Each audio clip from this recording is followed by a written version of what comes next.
All right, folks. Monday. Yeah, it's a day early, but we're not $1 short, folks. We'd rather come early than not come at all. This weekend is busy for everybody, so we're going to do it today, get it over with, make it happen. Before I do that, I got to do this. From the West Coast to the East Coast and everything between, folks. From Eve After Dark to concerts at the park, you're live with Lonzo, the Godfather of West Coast hip hop. My man, in Dusty Vision, in the dugout, folks. Ready to make it happen for another episode of N.W.A. Stories with Lonzo. What up, Dust? Lonzo, how you holding up with this heat wave, man? It is hot. Look, man, I just got back from goddamn Palm Springs, okay? You ain't seen hot till you go to Palm Springs and try to do something, okay? I was in Palm Springs yesterday, all week, up until Saturday, man. And it was just, oh my God. It was just 120, 119 at night. No, at nighttime, it got about maybe 100, 105 at night. But it was, it's a different kind of heat, dude. It's just, I don't know. It was tolerable, but it was, everywhere you go, they so used to it, everything is air conditioned. So when I got back home to LA, I was just glad to be in 100. For real, man. Hey, speaking of Palm Springs, did you ever go party in Palm Springs back in the day, like in the 80s when it was really, really popping? Yeah, we went there a few times, man. Just did a show or two, hung out. I was trying to figure out why I was there. But I know we did a show. I did a book signing there 2 years ago. And I know I was there as a wrecking crew doing something. We played someplace in Palm Springs. Not a whole lot, but yeah, I can say yes. I can check that box off. Yeah, I was there in the 90s, late 90s when it had already passed. But, man, that spring break thing, I remember back in the day. I've seen videos even that are on YouTube, man. The 80s was popping in Palm Springs back in the day. It was a go-to place. The 80s was popping everywhere, dude. The 80s was popping everywhere. I was talking about that today with another brother. And I was just telling him, man, back in the 80s, I had the Eve. I'd leave the Eve. I open the Eve at 10. I'd leave by 11:30 or 12, go hang out. Some other folks, some grown folks shit for a minute, come back about 1 or 2, just in time to do what I'm gonna do and close the doors a couple of hours later. But even then, on during the weekdays when me and Unknown would hang out, we had so many options, man. We had about 50, 60 clubs in LA, dude. Every night, everybody had a night. Everybody had a night to go to someplace and hang out. Sundays was Flanagan's and Bring the N.W.A. Mondays might be in Jackie O's. Tuesday was always the Speakeasy. That was the day for records came out. Monday and Tuesday was record night. Wednesdays was Carlos and Charlie's. He had the talent night. Thursdays, Thursdays, Carolina West or the Paradise 24. Oh my God. Paradise 24. It was a gay club during the week, but on Thursday nights, they gave it to the black folks. Man, everybody would be in. Everybody that was going to be anybody, because there wasn't nobody yet, okay? Wasn't anybody yet, I should say. Eddie Murphy would be there. Prince would be there. I would be there. At that time, I probably had the biggest name in L.A. The record crew was hot as fish grease. Eddie hadn't even dropped the first 48 hours yet. He was shooting 48 hours when he came to L.A. and doing something. I don't know what it was, but yeah, it was a different. Prince was always the man, but it was always Paradise 24, oh my God. And then you always had Carolina West, which was cracking every night. That was just a spot because women got in there 18, guys had to be 21. So all the young girls would go there fresh out of high school and get scooped up by the players. And it just was a cool era, man. It was a cool era. Sounds like a blast, man. Hey, before we continue, we got a lot to talk about tonight. But do you know, I'm sure you know this, but nowadays you can release an album whenever the hell you want to. Friday at midnight, Thursday at 2 p.m. You can release an album whenever you want to. But back in the day, even when I was coming up, it was pretty standard that albums were released on Tuesdays. Yep. Do you know the reason why that is or was? One reason was Monday was record day. Okay. Monday was record day when all the records went out to the radio stations. Monday morning, when you go to KGLH or any radio station, it would be 5, 10, maybe 10 guys record promoters in the lobby, waiting to meet with the program director to see about getting their record played. Everybody got records in their arm, and Tuesday was not the release. Well, Tuesday was the release day. Yes, right, that's what it was. Monday was the record day. Tuesday was the release day. That's when they hit the stores. A lot of times, even when an album was super hot back in the day, stores like the one in Sunset, they would open early at like 12:01 because if you dropped it a minute before, you might not get it next time. That was just, if it was a hot album like a Prince album or something like that, some people have been anticipating. It opened at 12:01, and some people open, whatever the case may be, just to get a jump on the rest of the world. They would buy records by the ton. They'd buy records by the truckloads, and people would stand in line to go get them. Different kind of time, maybe different time. I remember the Asian homie. I remember the Asian homie at the Compton Swap. You probably remember his name, but I think it's Mr. Kim. I could be wrong, but he, I would always go on Mondays, and he would low key give me the album on a Monday. Like I go like Monday right before they closed. I remember I got the last E40 album before they shut down, obviously. But yeah, he would give it to me on a Monday. So he was basically breaking an unspoken rule, is what you're saying. Breaking an unspoken rule, but see, it also was a little slick thing. If your record had a slit in it or a hole in the album, it was a promo. If you bought a CD with a little slice in it, or a cassette with a little slice in it, or a 12-inch had a little hole in the cover right in the corner, those are promos. You can get those away. That's probably one of the biggest. That was one of the biggest scandals in the record industry, because in every contract, a record company can legally give away 10% of all sales under the name of promotion, which means Michael Jackson sells 100,000 records. They can give away 10,000. Okay, you still got to pay for the promotion, but most of the time, nobody paid. Nobody gave them away. It was always sold. So even if Michael Jackson's, if you had a hookup, and you can get a promo, so you give it a promotion guide, and it was already going to be a hit, so you ain't got to promote it that hard. It's already going to be a hit.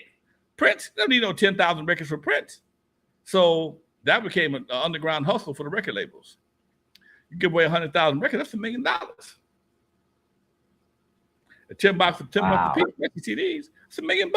Artists got to pay the 100,000 in pressing fees. You don't get no parts of the damn money that they collect, because a lot of times back in the day, records were like currency. That's why I say I like the music business, but I miss the record business, because the records became currency. Anytime you had a CD, you had a maximum 10. I ain't gonna say a maximum. You had at least $8 to $10 in value. If you had a CD to sell, you could sell it from $8 to $10 easy. And that was the beauty, because it may cost you 79 cents to make. Same thing with a record. Record may cost you 79 cents. Eventually it went to like $1.25, but you still can. That's why an album was more valuable than a 12-inch. The 12-inch and an album cost the same money to make. That's why people always made EPs, because EP was right there in the middle. An EP was the same amount to make as an album and a 12-inch, but it had more music on it. So it didn't take as long to produce. That's why I got House Calls EP and a CIA EP. You can do that in 2 weeks and make more money overall, because you charge more money for it, as opposed to spending a month in the album doing an album and trying to write all them songs. Folks run in and do a quick 3-song EP, and get back on the road. Damn. Must have been hard being an artist back then, just getting screwed left and right, no Vaseline, all that, huh? It's been that way forever, dude. That's just part of understand the people that created the record industry. Most of them are let's say, not scrupulous businessmen. Understand the record business, man. Somebody hires you to make a product for their company, then tell you all the costs associated with this product you got to pay for, but they own it. They own the master. They own you. But all the production costs, promotion costs that goes into making this product comes out of your end, although they make the lion's share. They make $9 off of every CD. if you make $1, okay, you're lucky. So if your budget for keeping it simple, for keeping it real simple, keeping it real simple, if your budget was $100,000, okay, and your royalty rate, all songs combined, was $1 per record, you have to sell 100,000 records just to break even. If you sell 100,000 records at $10 a piece, that's $10 million, okay, for the record company, and you still broke. All you did was broke even. And trust me, they known for playing games. Then you got to get your money over a period of time. It takes you almost 4 to 5 years to get all your money out of a record company, because they hold money. They hold what they call reserves and for returns. And even when records stop being returned, they still got a clause in there for returns. And all that is people giving them the right to hold a percentage of your money. You never cash completely out. Never. Never. You got to go get another record to get all the money from the first record, and then the process starts all over again.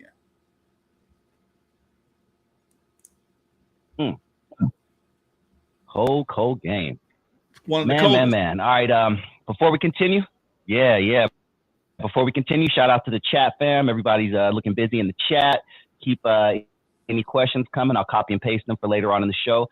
But let's talk about something that was probably the biggest story in hip hop, Lonzo, this week.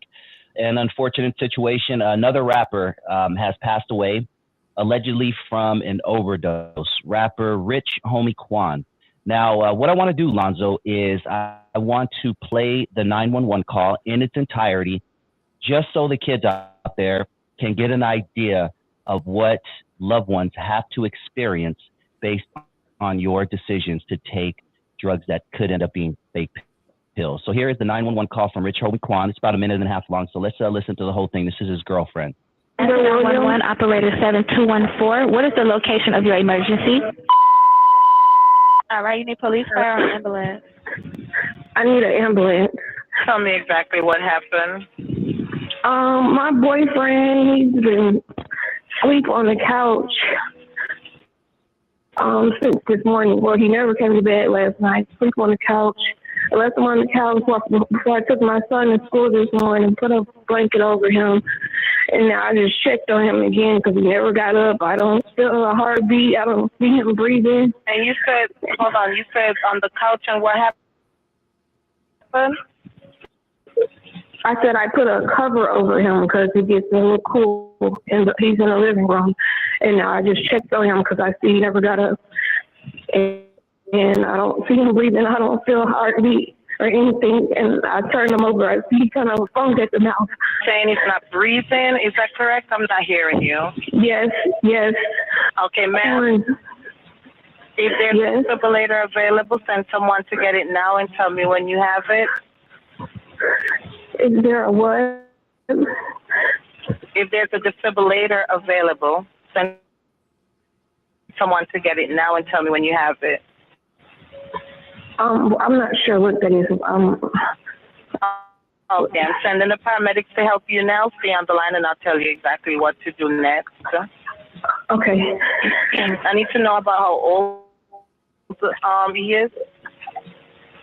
He's 34. All right, I'll stop it there. Yeah, that just can imagine finding someone that I love dead, basically. But I don't know, Lonzo. Just before we dive deep into this, what's your initial thoughts on this? Man, you know what? It's hard to sit here and do another show about another young brother that's died senselessly at his own demise. We've been doing this show, God knows how long, man, between brothers dying from overdoses and getting shot. It's been a lot less lately, but still, he was a pretty popular dude. And to hear somebody have to find somebody they care about dead, that has to be a heart-wrenching situation, and it's real difficult to. I can imagine. No, I can't. I can't imagine that. I would want to experience that. But nonetheless, you look like everything is fine. All of a sudden, you realize everything is far from it, and you got to try to find a way to deal with it. You got to tell his kids. You got to do all that shit, dude. That's rough, man. And the to assume you have a defibrillator at your house is like, huh? That's like saying get the stethoscope and check his heartbeat. Who got a defibrillator at the house? Who does? Who has a defibrillator? I can't find I do because I just took a CPR class a year ago and I had a near death. I didn't have a near death experience, but someone I know had something bad happened in my house, and after that, what'd you find out that it would never happen again. But yes, most people do not. But I wouldn't. Oh yeah, of course, yeah. I have a first aid kit. I got a bunch of fire extinguishers. I'm loaded up. I got a ladder in case there's a fire on the second floor of my house. Okay. See, you sound like you prepare for the worst, and that's a good idea. But the average person does not have a defibrillator at their house. Does not. That's not going to happen. Most people barely got smoke alarms. That's a whole nother situation. Most people don't have. And it's called an AED for anyone who wants to get it. Yeah. And most people, you know what bothers me, Lonzo, is when I'm listening to a podcast and every 27 seconds I hear beep, beep in the background. I'm like, can you guys get a dang ladder and get up there and change that battery in that thing? Yeah. God dang. The average cat might not know what it is though, Doc. Because most time they come standard, in houses these days, and most people don't know what it is until somebody tell you, man, put a battery in that goddamn thing. It is what it is, Doc. It's a different world, dude.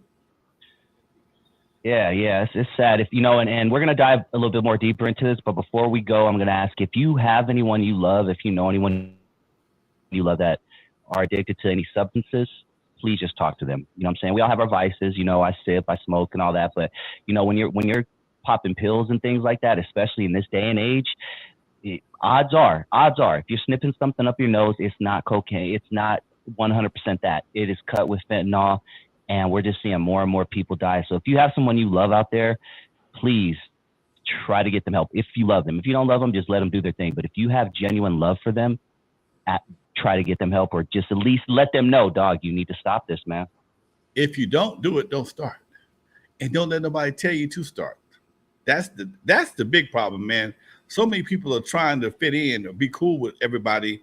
They'll do anything for the illusion of being cool and find themselves on a damn slab in the meantime. And that, dude, sometimes I'm a punk, I'm a buster. Be what you gotta be as long as you be alive. That's all.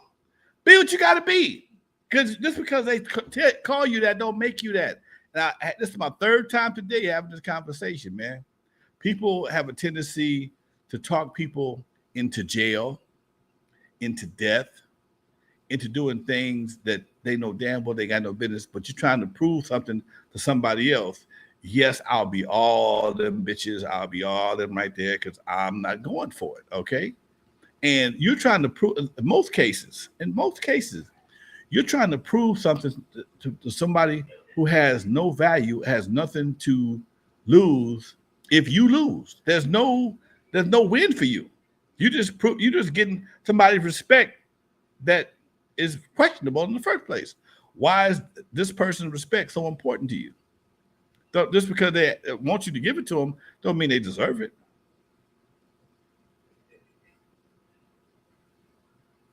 Oh, yeah, this is deep, man. Especially since we have kids, not too far. My son's 26. You have, kids that are in that age. But I want to say something else, man. In hindsight, me personally, everyone in my past life, and I mean this life, but in the past, who offered me, let's say, cocaine, they're not around to this day.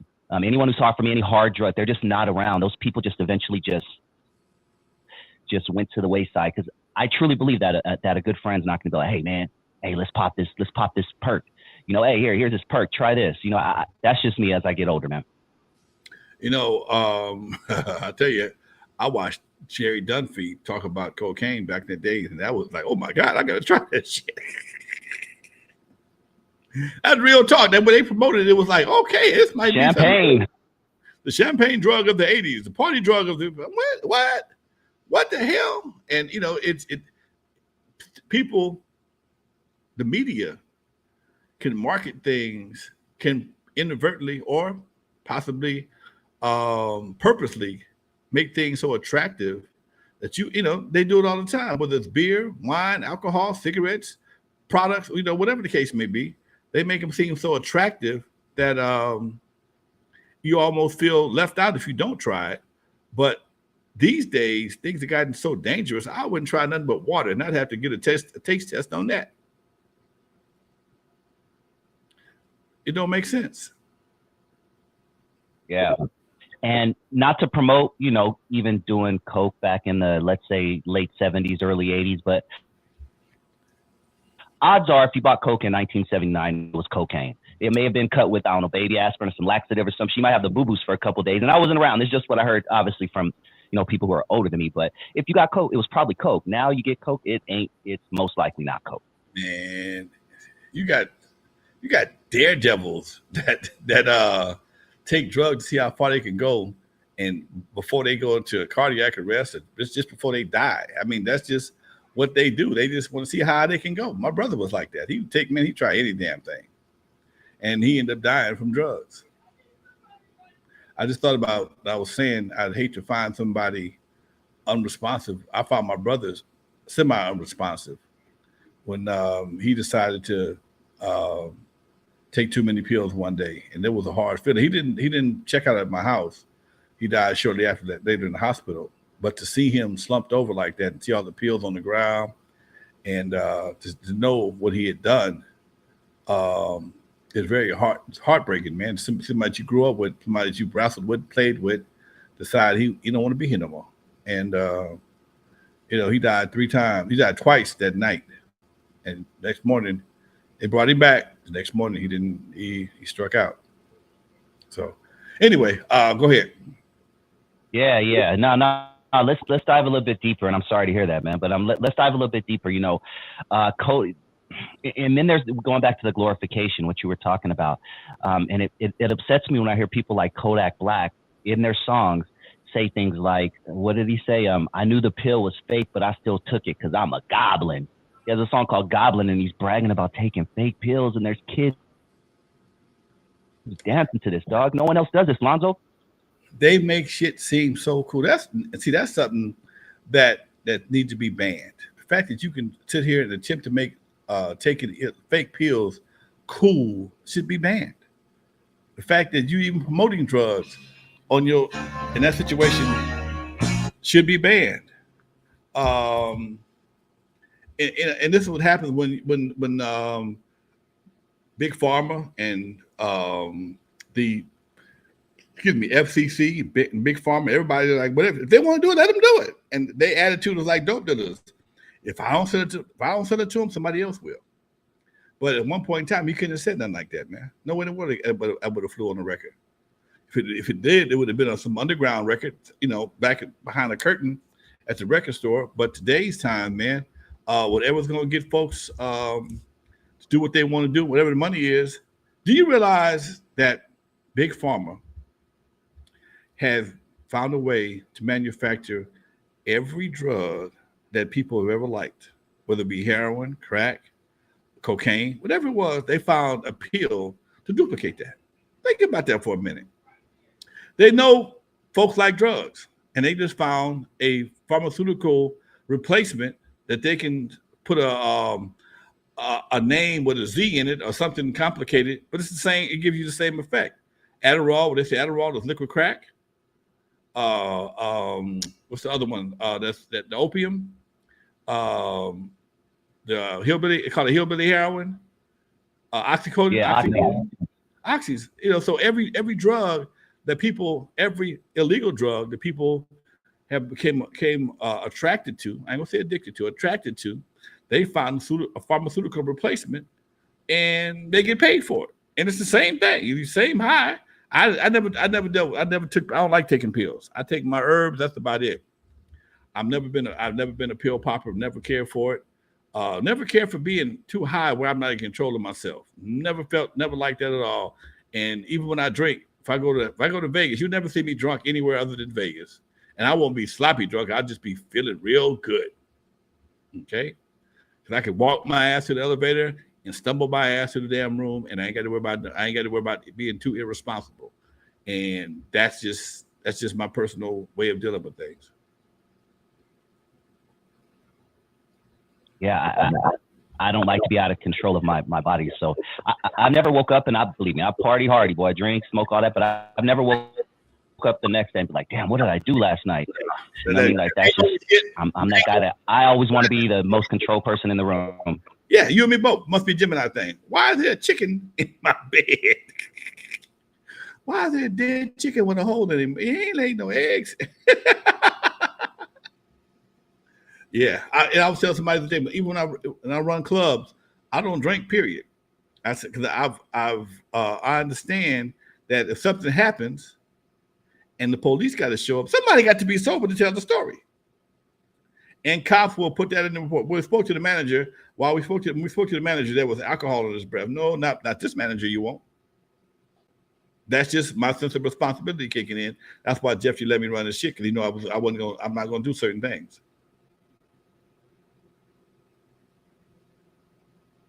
Yeah. You know, going back to the music thing, when did it gradually change? Did it change overnight? How did we go from, you know, talking about express yourself and fight the power and this to I'm gonna eat a fake pill and I don't care if it's fake because I'm a goblin? Well, first of all, the cost of making music made it all possible for everybody. The fact that Wrecking Crew can go in the studio with a drum programmer and come out with Surgery and a couple other songs, and then spend $5,000, $6,000 and make a whole album. That was not even a possibility prior to the 80s. Never was. You had to go hire some musicians. You had to hire a drummer. You had to know how to read. Somebody had to put together charts. Somebody had to do something, know some musical skills.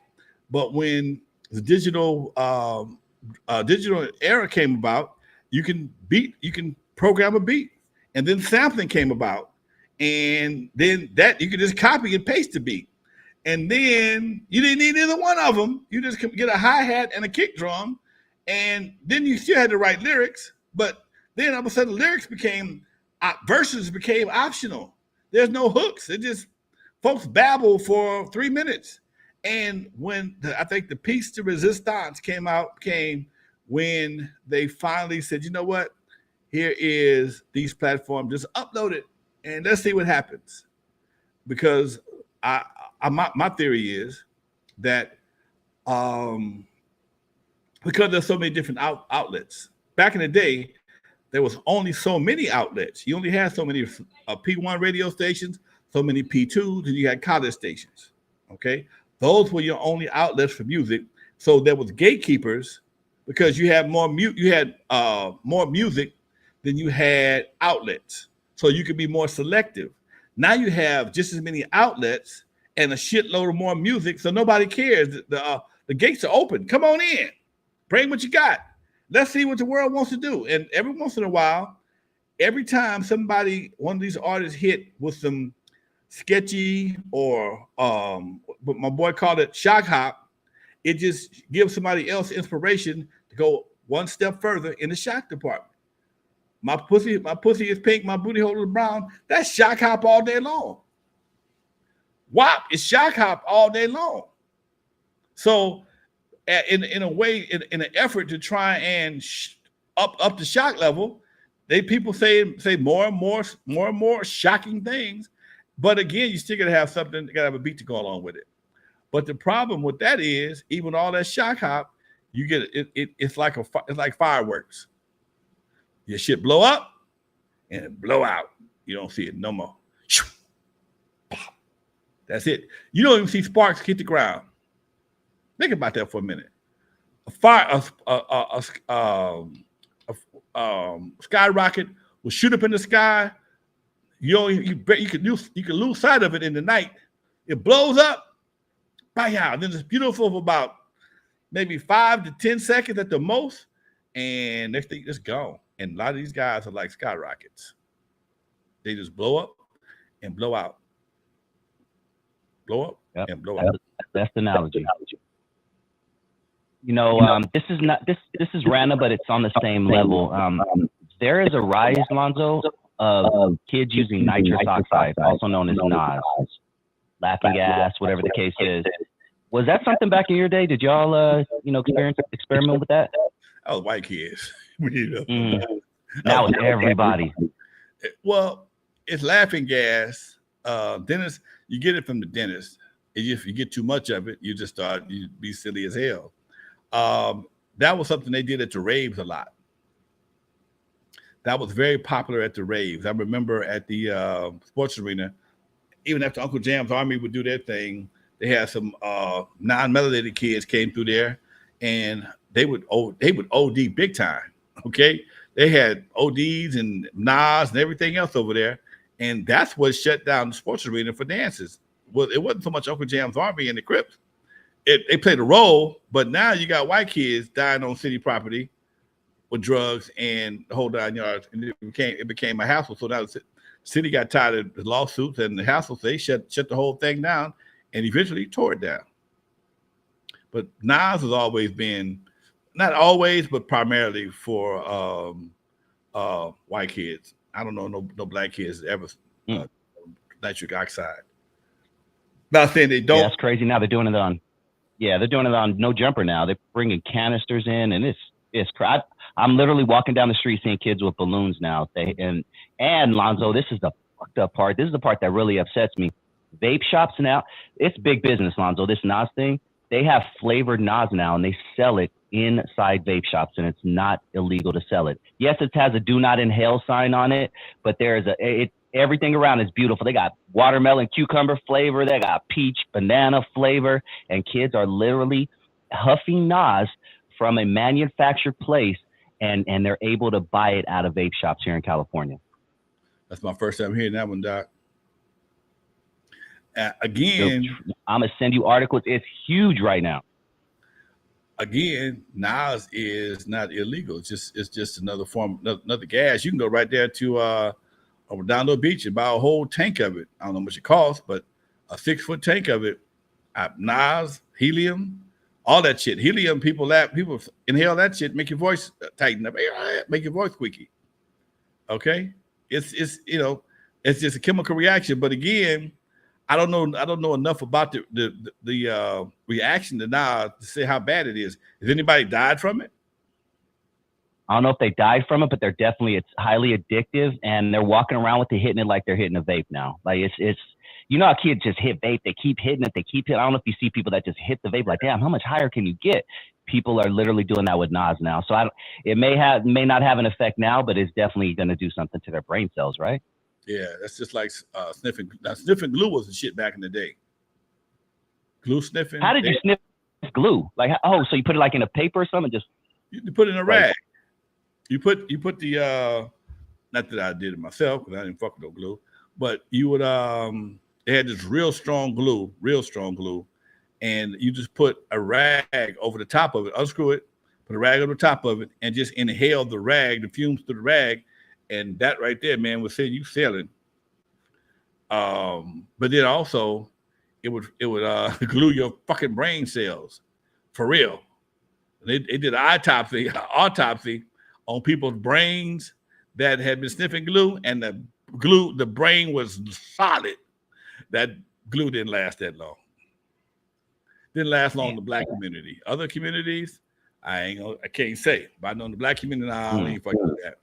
Two things. One thing about us, I know for sure. You start messing with a brother's brains, you can mess with brothers take a heart attack. A lot of your heart attacks you're seeing right now from ex-crackheads.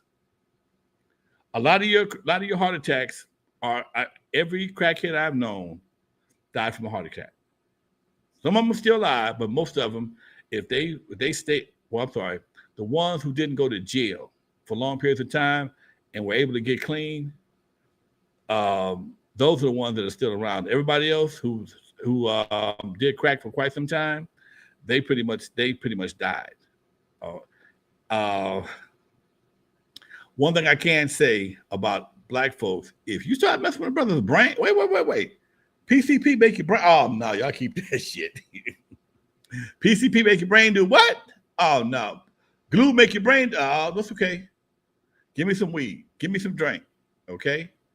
That's usually our response. When your brain cells when you start seeing some people that walking butt naked down Avalon, I got had a cousin. He got a strong batch of PCP in the 70s. Never came back. Died in the mental hospital. He was 67 years old when he died. Got some bad PCP in the 70s. Never came. Spent the rest of his life in the mental institution. Yes. Damn, dude. That's crazy. All right, let's switch up, Lonzo. Before we do, let's remind everybody to hit that like button. We got about 25 more minutes. Man, the show is flying by. But shout out to the chat, and shout out to all the first-time people. If this is your first time joining the channel and you're entertained by what you are hearing, please hit that subscribe button. You're tuned in to N.W.A. Stories with Lonzo. Lonzo, this past week I did a special on the 90s show In Living Color, and got a good response. So I would love to know your thoughts on In Living Color, a groundbreaking TV show. What did you think when In Living Color first came out, and were you a fan? Living Color was the shit. In Living Color was the shit. From the first metronome to the DJ SW1 to Homie the Clown to Fire Marshal Bill. Man, come on. That whole the Mike Tyson imitation that Keenan Ivory Wayans did. Oh. Come on, man, that shit was hilarious, man. And you know they caught a little hell behind that, man. They caught a little hell back in the day because they was showing stuff that only we could show on ourselves. Then you had the upper brow blow. Oh, that's not how we can relate to that. Okay, it may not be you, but you got a cousin somewhere in Mississippi that's his ass right there. Okay, you got an auntie that do that exact. Cephas and Reese, I know a couple, man. Yeah. Every time I think about Cephas and Reese, every time I know a couple of folks that thought they was really some talented singers, and they Cephas and Reese. Every time I see these folks, I think about Cephas and Reese. Fire Bill with his burnt up Jim Carrey. Come on, man. That dude was crazy. Okay. Homie the Clown, my daddy, everybody love Homie the Clown. Homie, don't play that. Come on. Yep.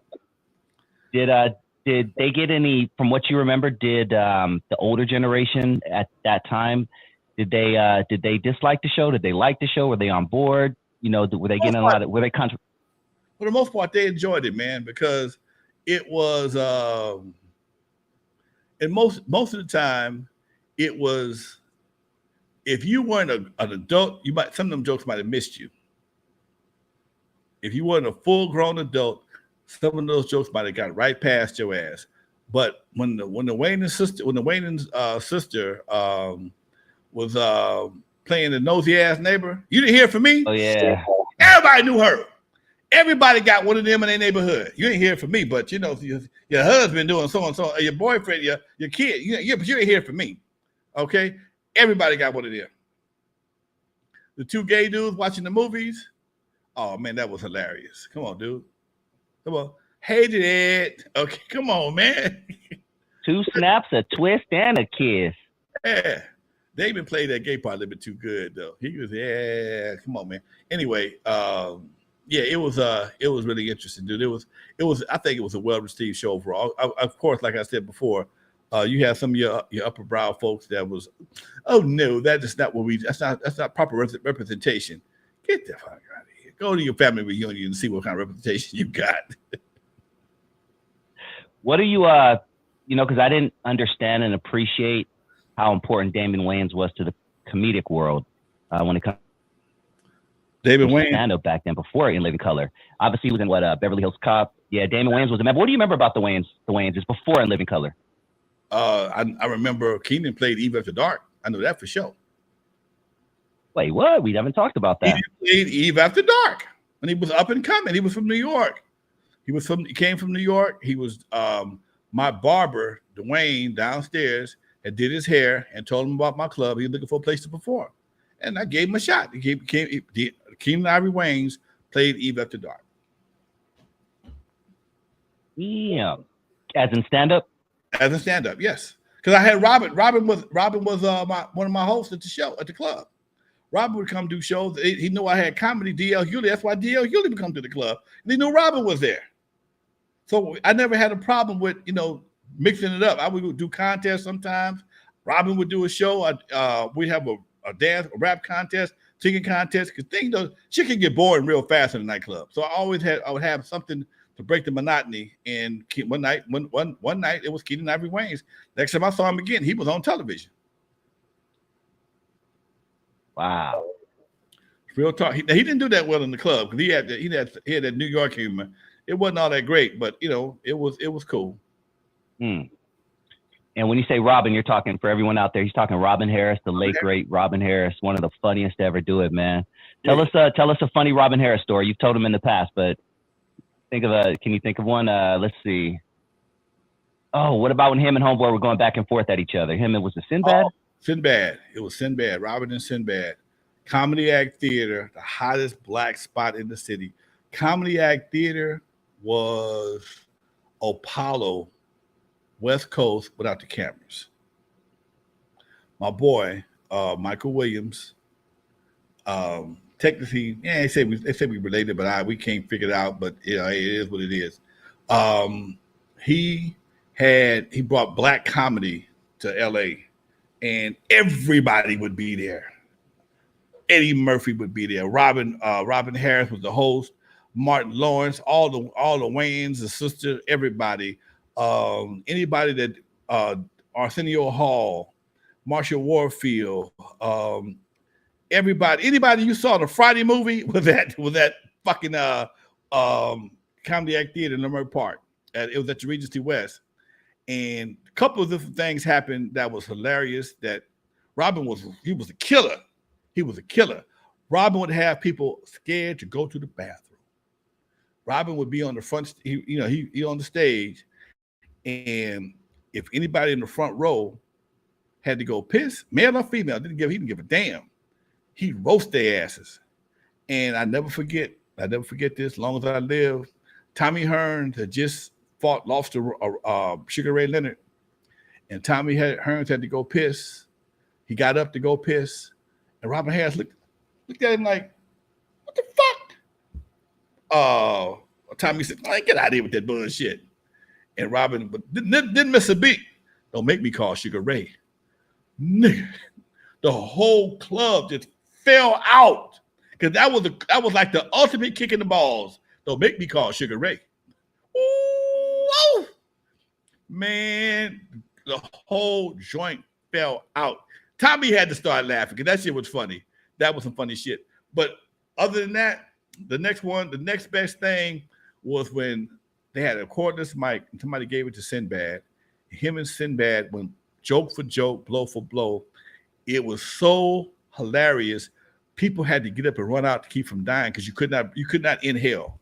It was no air left in the room, no air in your body. People had to run out the room to get some air, dude. Just stop listening to that shit because it was like, no. It was that intense. And I tell people all the time, if you've ever experienced these old school comedians, it's hard. They still cool today, but man, the dudes will hit you. They would be like boxers. They hit you with an uppercut, a jab, and they keep on coming. And they just, dude, you just all on the floor and shit. Nowadays, I went to a comedy thing the other day where Corey Holcomb was the host. I went to that thing. Corey Holcomb, my boy from two people I didn't recognize. Corey Holcomb was the headliner. Dion was the host. That's what it was. Okay. And Dion, I think Dion is a very funny dude. Okay. But still, I never got that gut laugh. You know what I'm saying? I got some good chuckles. That's cute. That's funny. That's clever. But I have never in a long time got a one of them situations where, oh man, stop. Me and Unknown actually crack each other up harder than the average comedian does because we grew up on that shit. If you ever went to the comedy store back in Hollywood, man, same thing. If Paul Mooney and Eddie Murphy got on the stage back to back, they would clown so hard, man. People spitting up drinks the whole 9 yards. You couldn't. It was a laugh fest, dude. It was, serious gut laughs, not just chuckles. Not no, because they hit you hard, but where it hurt, and you had to laugh. You like it was so hard. You like shit. Do I laugh? But I can't hold it in. And next thing you know, people spit the shit all over the damn club. It was a very interesting time, man. And it's all in here. No video cassette, nothing. It's just all that one memory that you have of that one man. Nope. Snapshot in history, man. Damn. That's one thing. That's one thing about we didn't have the technology to document those times, and that's something I think that we missed. But again, now we got we have the ability to document, but don't shit really funny happen. Then now you can't tell a joke. You can't tell a fucking joke. Think about that, man. Think about what I'm saying. Dying art form. It's a dying art form. I mean, think what I'm saying. People are so sensitive. They have convinced us that we're so sensitive that the slightest gray area, it becomes offensive. Why did I get so damn popular at 6 o'clock?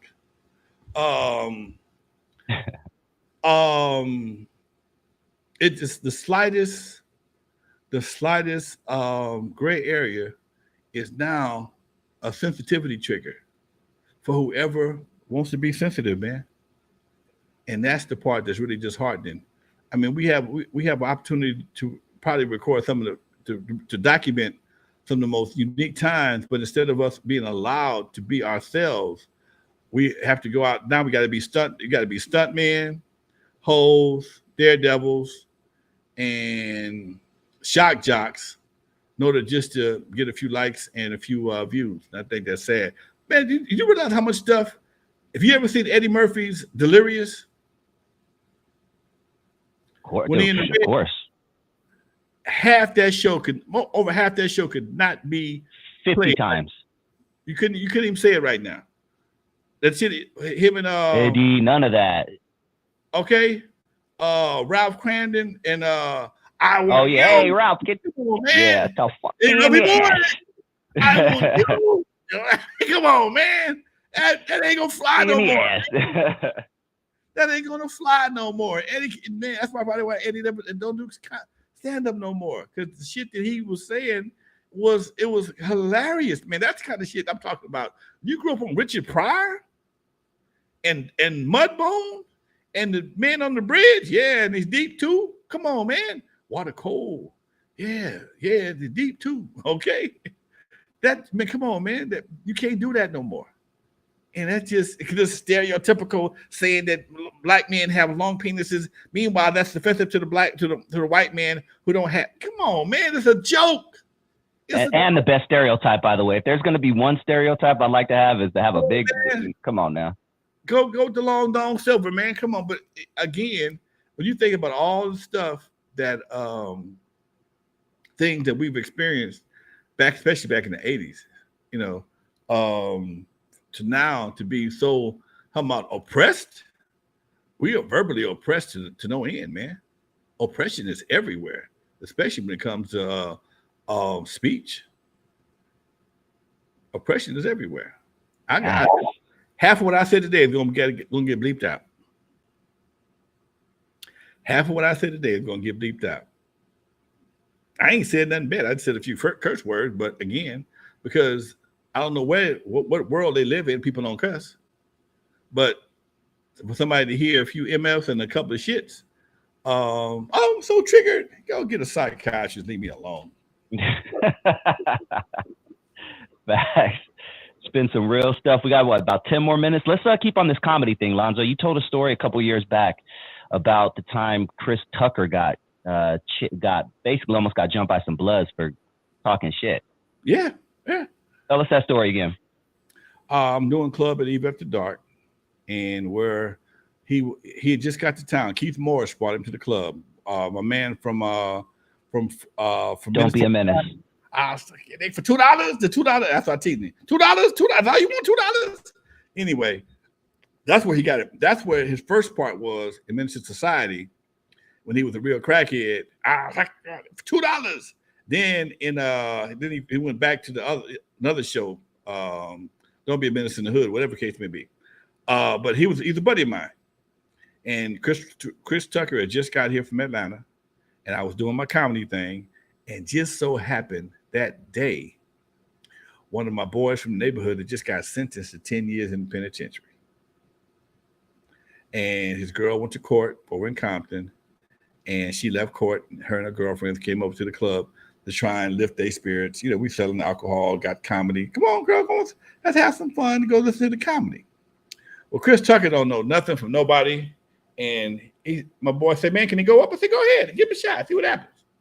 So Chris got telling them jokes.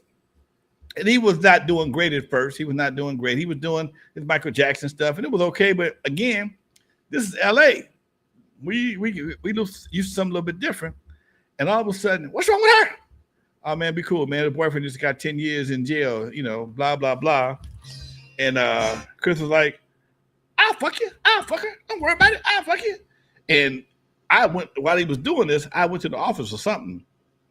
And I heard him say that. It was, you know, cute, but I ain't, you know, but he stayed on it. He stayed on it. And by the time I went to the office to get what I was going to get, before I could close the door good, I was like, come get him. Come get him. They finna whoop this nigga's ass. I come out the office and my boys is doing that Thriller walk. About 4 of them. Man, we told y'all let her go. And I had to step between them. Keith had to grab Chris, and it was like, dude, he don't know no better. He ain't from here, man. Get him, Lonzo. Better get him. Y'all can't take no joke. Nigga, that shit wasn't funny. And they had to haul his ass up out of there. That's no bullshit. If I ever see his ass, I'm gonna remind him, you owe me one. He said they were doing the Thriller walk. Oh yeah, ready to. And look, you know, if they get in range, they're gonna let off on your ass. They're gonna let you have it. 2 pieces of the biscuit. As soon as they get in range, they try not to run up on you too fast, and they want you to run. But they step by step, they get up on easing up on your ass, and let you have something to think about this conversation. Damn, dude, that's hilarious, man. All right, we got about 8 more minutes. Let's keep it on the comedy tip, Lonzo. Something else you haven't talked about in a couple of years, or a story that we haven't brought up in a couple of years, or a topic, I should say, is the movie CB4. Now, CB4 was obviously a parody of N.W.A, straight out of Low Cash. But was Alonzo, or was Alonzo not maybe you know what, man? portrayed in CB4 also? I saw a little bit of myself in Gusto and Trustus. A little bit of myself, and I ran the nightclub, and everybody was coming to me to try to get on stage, just like Trustus. I didn't sell no dope, but I had a few girls. But yeah, that was my Trustus part. I mean, my Gusto part. But Trustus, I had a record company, and I wore the jewelry, the gold, and the whole 9 yards, the suits, and the whole 9 yards. I was putting cats on left and right. And it just felt like something that I remember that I felt it could relate, because even CIA, Ice Cube's group, when they first came to me, they were doing a some white boys out of New York, Beastie Boys. Beastie Boys. They were doing Beastie Boy imitations. You think I'm lying? Go to YouTube, type in CIA, and listen to I Get Ill or I Get Money, and tell me if they the Beastie Boys. Okay, they were trying to find their way. I was after they did She's a Skag on the Stereo Crew. She's a Skag on Stereo Crew was a knockoff. Was almost like what's the boy? Maker. Huh? Oh wait. It was the beat was from Nah, She's a Hoe. No, beat was from one of them white boy songs. Boom, boom, bada, boom, boom, pow. Finding all up, these are the things that we do with. I'm having a brain fart myself. Okay, that was the beat. That we do without. Come on. Okay, that was the beat that he borrowed that beat, but the cadence they used was similar to that from what's his name, Milk, out of New York back in the day. God damn it, Milk D. Okay, Milk is chilling. Fizz is chilling. That was Milk. that, and the song was called She's a Skag. Okay, boom, boom, bada, boom, pow. Tears for Fears. Thank you, Derek Mallory. Appreciate you. Tears for Fears. Trade and Vista Light also got it. I wasn't looking at the chat room.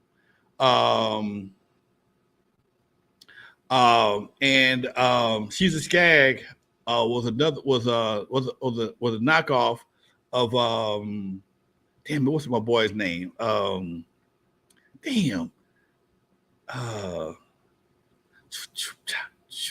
It was damn, I can't think of the record for shit right now. That's the only thing about these goddamn lights. They make a nigga go make it kick in your Alzheimer's.